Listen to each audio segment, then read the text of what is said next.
नमस्कार. पुन्हा एकदा तुमचं स्वागत आहे स्वर गांधर्वच्या चॅनलमध्ये. आज मी राग देशकाची बंदिश सादर करणार आहे. ज्या चढ उतार कसा करायचा ते मी आज सांगणार आहे. तर चला आपण सुरू करूया. आधी आपण याची आरोह अवरोह म्हणून घेऊ आणि मग नंतर आपण याला जरा स्वर लावण्याची बंदिश सुरू करू. सा सा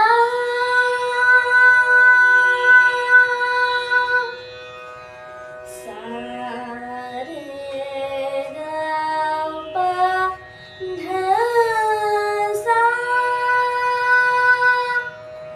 सा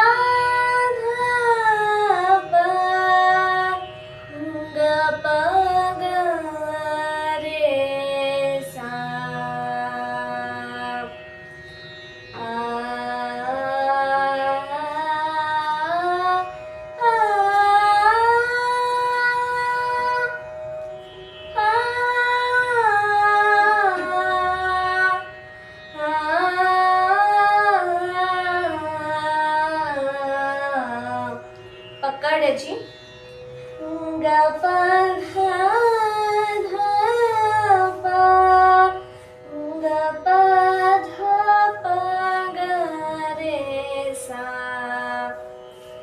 तर चला तिची आपण आता बंदिश म्हणूया.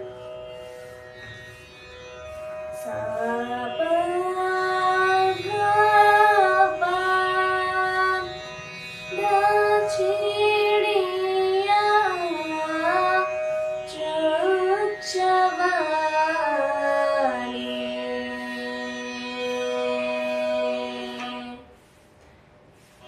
तर ही जी बंदिश जी आहे ती ताल झपताळमध्ये गायलेली आहे आणि या बंदिश मध्ये खासियत ही आहे की यावर ध वर जास्त मीन घेतली गेलेली आहे.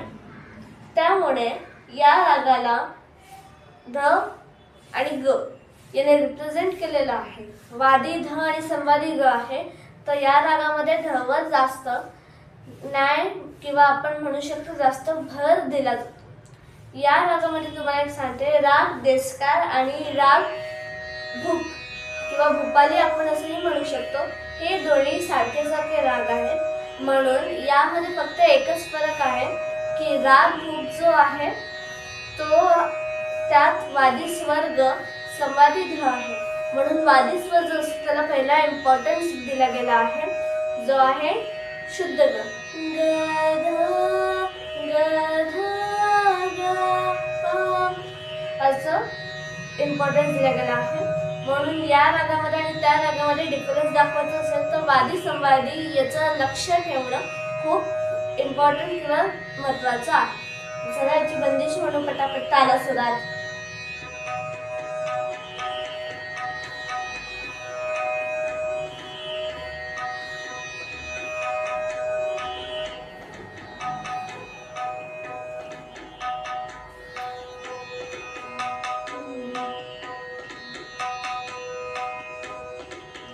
चिड़िया चोंच बानी, चिड़िया चोंच बानी, चक्रवाक सुनबानी, चक्रवाक सुनबानी, कहत जसोदरानी, कहत जसोदरानी,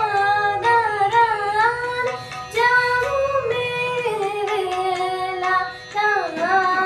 चिड़िया चोंच बानी.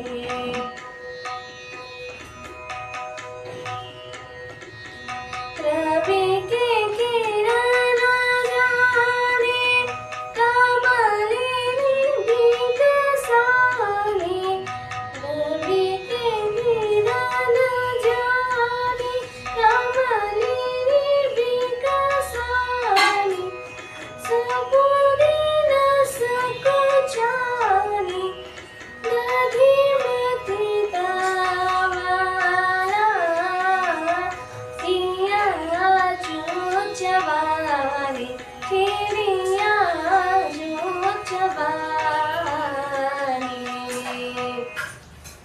तर ही होती राग देशकाची बंदिश जी झपताळमध्ये गायली गेलेली आहे. पुढच्या व्हिडिओमध्ये मी एका नवीन रागाची बंदिश तुम्हाला